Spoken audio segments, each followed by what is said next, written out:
channel. Oh, crud. I just realized that I filmed the demo part and the after demo part without a mic. Let me put my mic in. Okay, well, I apologize for that. The sound's gonna be off. My lighting is off. I was gonna apologize for that anyways. One of my soft boxes went out, so I'm having to use my ring light on one side and my soft box on the other side, which to me, I feel like is really making the lighting off. I've been having to mess with my camera settings. Quite honestly, if anyone else does YouTube, I think lighting and camera settings are the most time-consuming part of filming videos, honestly. And it's something that never stays the same. So I apologize. I'm working on it. I'm trying to fix my softbox without having to buy another one, but knowing my luck, I'm gonna have to buy another one. But why you are at this video is because you want to know how the new Clinique Superbalanced Silk Makeup performs. Now, the new part of this is the silk part. Apparently, Clinique has had the Superbalanced makeup for quite some time now, and this is the silk version, which some people say the only difference is the fact that this has SPF15 where the other does not, and other people say there's more differences. I can't honestly give you the differences because I've never tried the original Superbalanced, but I do know this one does contain SPF 15. It does come in 1 fluid ounce, standard foundation size, and it retails for $25, which to me is like so affordable nowadays for foundations. I mean, especially when you go to the drugstore and you can find a L'Oreal foundation that's like 18 bucks. You can spend $7 more and get one from Clinique, which I don't feel like it's really focusing. But this is the bottle it comes in. It's a nice glass bottle. It's frosted, and it does come with just a basic dispenser. It does not come with a pump. I go more into that, I think, in the demo, but I got the color Silk Canvas. I also go more into coloring in the demo. And this comes in 20 shades. And I got mine at Belk, but I know they offer it at Sephora, Clinique.com, pretty much any department store where they sell Clinique. I'm pretty sure they have this. I'm not going to talk too much about like what it is and the consistency and all that kind of stuff because I do go into that in the demo, and I am going to talk more about it at the very end of the day. But if you want to know how this applies and works on the skin, this new Clinique Superbalanced Silk Makeup with SPF 15, then please keep on watching. P.S. I'm really sorry about the sound that's about to come up because I just know it's going to be awful. But we're going to get through it. We're going to get through it. All right, so I'll see you in a second. I'm going to go in with a little bit of a different primer. In fact, I just bought this and I haven't even hauled it yet. It's the Dior Skin Forever and Everwear Extreme Perfection and Hold Makeup Base with sunscreen SPF 20. And obviously it's from Dior, so it comes in packaging like this. It is not like a pore filling primer. It's actually a very liquidy primer, almost like a little lotion based. It's got like a pinky tint to it, but that does not come across on your skin. So I'm just gonna put that on.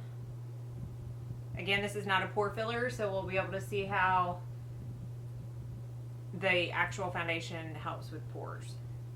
I don't know why I love this primer so much, but I just really do. It makes your face feel so silky smooth, and it really helps the foundation go over so well. Okay, so again, I got the color Silk Canvas number 8. The color selection is not the best. I think Clinique as a whole normally runs a little bit pink in their color selections. And I don't have any pink in my skin whatsoever. I'm very mustardy yellow. But I am a light to medium mustardy yellow, so it can be hard sometimes for me to find an exact match to my skin. It is considered by Clinique to be a neutral undertone where it says on the bottom N, G, or P. So I don't know if you can see the color right there. It is just a very neutral. And I don't know. I haven't decided. I've only worn this a couple times.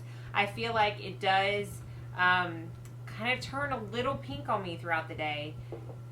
And that's unfortunate because honestly, there was no shade as far as like light to medium and whatever that had a yellow undertone that would work for me at this time of year. So I'm just not pleased with Clinique's shade range in a lot of their foundations. So that's the color right there. I put it on my hand. I'm letting it dry a little bit to see if I can show y'all whether or not it's going to oxidize. But it does have a slight, I mean, it is pretty neutral, but I can see where it looks like it would be turning, could turn a little pink on my skin. As noted by looking at it, it does not come with a pump. I don't think a lot of Clinique foundations do. I think this is turning a little bit pink. Can you see? I think that, oh yeah, okay, here's the example. That's me just putting it out, and that's it. So it does oxidize a little bit darker and a little bit pinker, so we shall see. I'm all over the place. I do think that they offer a pump, at least I've been told they do, and I think it's only like $2 and something, but I did not buy one. I don't know if the MAC pump works. I don't know. There's probably pumps to be found, but I have not bought one yet. Okay, so again, you can see how much that oxidizes, and you can also see the consistency of the foundation. It is a little bit runnier than normal, so I'm going to do it a little bit differently today. I'm going to try a brush on one side and a beauty blender on one side, or my Beauty Junkies sponge, because I do know I love it with a sponge, but I have not tried it with a brush yet. So I'm going to start on this side using my Beauty Junkie sponge. So the thing about this that I noticed from the get-go is that it's super, super easy to blend out. As you can see by that one thing. It's all blended out, but I do see a little bit of my redness still. This does claim to be a sheer to medium coverage foundation, so that's expected on the first layer for it to not cover everything. It dries down very fast, and that's probably due to the alcohol content. While it does not specify, like on the website, at least not on Sephora's website.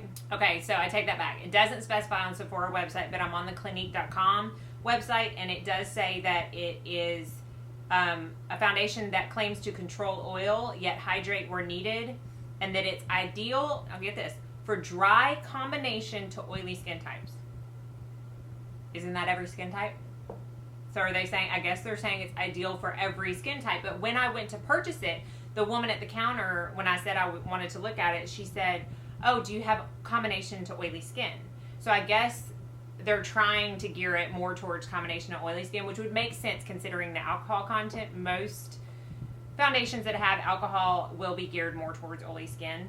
All right, so I'm going to take a little bit and try a brush on this side. And because it does dry down fairly quickly, you are going to want to work in sections. At least that's what I think. I'm using the Makeup Geek Face Buffer brush. So that blended out just as easily with a brush, and I would say almost the exact same coverage on both sides, which is not necessarily normal because a lot of times when you use a brush, it's a fuller coverage than if you're using a sponge. I feel like I'm so dark today, guys. I am so sorry. Let me try to brighten this up a little bit. So it says it leaves a natural matte finish, but I can see a little bit of like, I mean, I would consider it more natural than matte because I do see a little bit of shine. But it has blended in so well. And I just take it a little bit down my neck because it's a smidge too dark once it oxidizes. It doesn't take long to oxidize. But honestly, I don't need more coverage than that. I have built it up the couple times that I've used it, and it does build up to, I would say, a solid medium coverage. Because it's so light in consistency, I don't think you're going to get like a very full coverage. But it does evenly blend out so nicely, and it is very silky smooth that I think that unless you have like extreme scarring or extreme acne or anything like that, you're going to be satisfied with the medium coverage that this provides. So I'm going to finish my makeup and I'll be right back. Okay, so I've got the rest of my makeup on. As far as how this works like under makeup, I think it works fine. I don't feel like anything moves around per se. I do say when I put my cream bronzer on or my liquid bronzer today and buffed it out, I could see a little bit more of my redness. And I don't think that that's because it took the foundation away as I was buffing necessarily, but I think it just emphasizes that it is just up to a medium coverage, which is fine because once I put the powder and everything else on, you can't see any of my redness. And it's definitely a lighter weight foundation because of it. I feel like that's more of a pro than a con, honestly, because I don't see any of my red anymore. So I'm going to go on throughout my day. It is 11:30 right now. Got a little bit of a late start, but I do have errands to run, and I am going to the gym later, so you'll be able to see how it holds up through that. It's currently 90 degrees here in Nashville, so it's still a hot day. We'll see how it holds up through humidity and whatnot, and if it oxidizes any more than it already has. So I will be back in probably about 7 hours, but to you in 1 second. Okay, so it is now 8:30, so it has been 9 hours since I last saw you. I have done like a normal day. I ran some errands. I went to the gym. I didn't sweat too bad at the gym, but then when we got home, we had our new flooring delivered. And so it was just me and Chad hauling 67 30-pound boxes into our house. So I did sweat for that. I've not done anything to touch up my makeup throughout the day. So this is just, what, 9 hours, probably about 9.5 hours since I've actually had the foundation on of wear. So I'm going to do a little bit of a zoom in. Okay, so if you can see, like, my foundation, or not my foundation, my bronzer, my blush, my highlight is still completely intact where it is supposed to be. It hasn't sunk in too bad in my forehead lines. I did notice earlier it sunk in a little bit in my smile lines, but it was nothing that a little like touch up like that didn't fix. My pores, they don't look any more emphasized than they normally do after 9 hours of wear. I don't know if you can see that smile line. That's what I'm talking about, emphasizing. So what I do is I just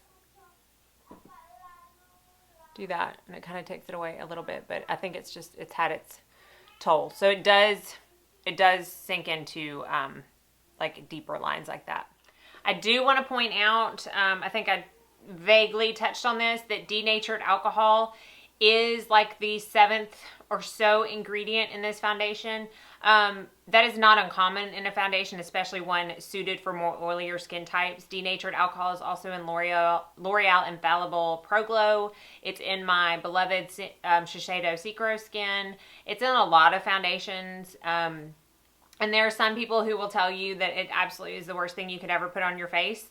I have, done some research on it, and I found a really good article that I'll put down below if I remember to. But basically, it's not as bad as everybody says it is when it's combined with other products in skincare or cosmetics. Obviously, if you consume it internally, it's bad. And that's what a lot of the studies are actually talking about. I have a play ring on my finger. So anyways, I do just want to point that out because some people are just way against using denatured alcohol on their face. And I can understand that. I personally don't have an issue with it. Okay, so very quickly, let's talk about the pros and cons. Let's end on a happy note. So let me talk about the things I don't love about this foundation. It does contain alcohol. Again, that's not necessarily a con for me, but I think it could be for a lot of people. The shade range. I've already talked about the shade range. I don't think it's all that great, especially if you have warmer undertones. I don't think this oxidized as much on my face as it did on my hand, which is a good thing. And it seems to be a very good match for me right now. So, the shade range is not perfect, but I do think that this shade Silk Canvas works for me. Because it has the alcohol in it, and I'm assuming it's because of the alcohol, some of my other foundations don't do this, but it does feel a little bit tight on my skin. The Shiseido doesn't feel like that, but sometimes the L'Oreal Pro Glow does. I don't know, it's almost like a dry feeling, just a tight feeling. And I can only attribute it to probably the alcohol, maybe a couple other ingredients I'm not quite aware of. But if you have like super dry skin, that could be like a make or break for you. My skin is normal, so, I feel like if you have normal to oily, it's definitely bearable. Again, dry, it may or may not affect you. Those are really the only cons that I have. The pros, it's super long lasting on my skin. I can't speak for oily skin, but I feel like anything from dry to normal to combo, I think you have no problem having this last. I have worn it up to 14 hours before with no issues. It looks pretty much just like it does right now.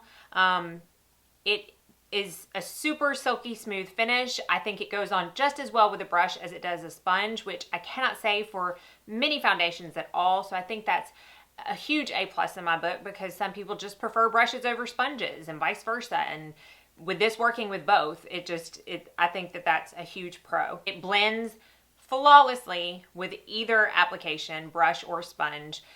You need minimal product to even get medium coverage, and it really does look like skin. It is a natural finish.